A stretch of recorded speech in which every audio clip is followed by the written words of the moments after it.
ایک بادشاہ تھا، اس کی 4 بیویاں تھی اور وہ اپنی چوتھی بیوی سے سب سے زیادہ محبت کرتا تھا. اس کے لیے جو پاسبل ہوتا وہ کر لیتا. اور جو اس کی تیسری بیوی تھی اس سے بھی اس کو محبت تھی، لیکن اس کو یہ ڈر لگا رہتا کہ ہو سکتا ہے کہ یہ بیوی ایک دن مجھے چھوڑ کے چلی جائے گی. اور جو اس کی سیکنڈ وائف تھی وہ ٹرسٹ وردی تھی اور وہ اس کو سپورٹ کیا کرتی تھی.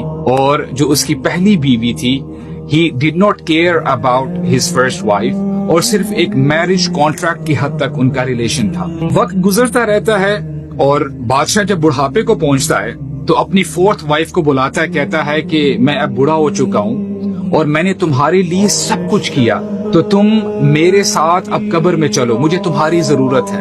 اور یہ بیوی وداؤٹ ویسٹنگ اینی ٹائم بھاگ کے چلی جاتی ہے کہ میں تمہارے ساتھ نہیں رہوں گی. اور پھر وہ اپنی تیسری وائف کے پاس جاتا ہے اور اس کو کہتا ہے کہ why don't you come with me in my grave، میں نے تمہارے لیے بھی بہت سیکریفائس کیا ہے.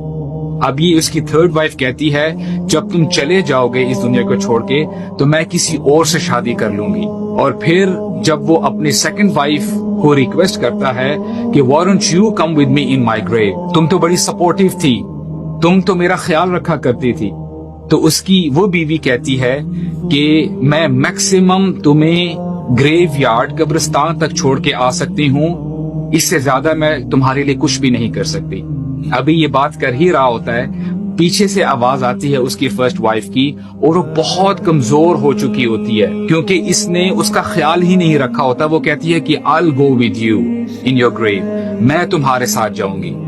اور یہ بندہ جب اپنی پہلی بیوی کو دیکھتا ہے تو ریگریٹ فیل کرتا ہے، اس کو پچھتاوا ہوتا ہے کہ کاش میں نے تمہارے ساتھ زیادہ وقت گزارا ہوتا. اور پھر وہ مر جاتا ہے. Brothers and sisters, to be honest, we all have 4 wives. 4th wife, it's your own self، جس کے لیے آپ اپنی ساری زندگی لگا دیتے ہیں. You beautify yourself، آپ اپنے آپ کو صحت مند رکھنے کی کوشش کرتے ہیں. اور جب بندے کی موت کا وقت آتا ہے تو یہ آپ کی باڈی ہی پہلی چیز ہے جو آپ کو چھوڑ کے چلی جاتی ہے. آپ اپنی شہادت کی انگلی اٹھانا چاہتے ہیں، you want to say اشہد ان لا الہ الا اللہ واشہد ان محمد رسول اللہ صلی اللہ علیہ وسلم، لیکن آپ کی باڈی آپ کا ساتھ نہیں دیتی. اور پھر your 3rd wife، that is your money and your wealth، جو آپ کا مال ہے، جو آپ کا بینک بیلنس ہے. آپ کی جیتے جی تو وہ آپ کے پاس ہوتا ہے، لیکن جیسے ہی آپ اس دنیا سے جاتے ہیں یہ کسی اور کے پاس چلا جاتا ہے، وہ کسی اور کے پاکٹ میں چلا جاتا ہے.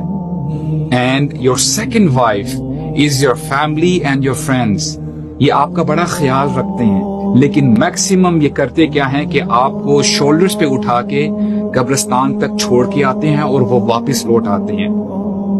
And your 1st wife is your deeds, جو آپ کے نیک اعمال ہیں، جو ہمیشہ آپ کے ساتھ رہتے ہیں. لیکن ہم میں سے کتنے ہی ایسے لوگ ہیں جو خیال نہیں کرتے کہ ہم اپنے ساتھ لے کر کیا جا رہے ہیں. اللہ کے نبی فرماتے ہیں صلی اللہ علیہ وسلم، یتبع المیت 3، 3 چیزیں ہیں جو میت کے ساتھ چلتی ہیں اور اس کو قبرستان لے کے جاتی ہیں.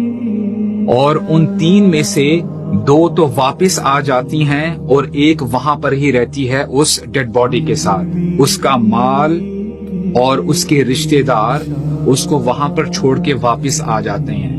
وَيَبْقَى عَمَلُهُ، لیکن اس کے اعمال اس کے ساتھ رہتے ہیں. تو ہر شخص کو چاہیے کہ وہ دیکھے اپنے ساتھ قبر میں کیا لے کر جا رہا.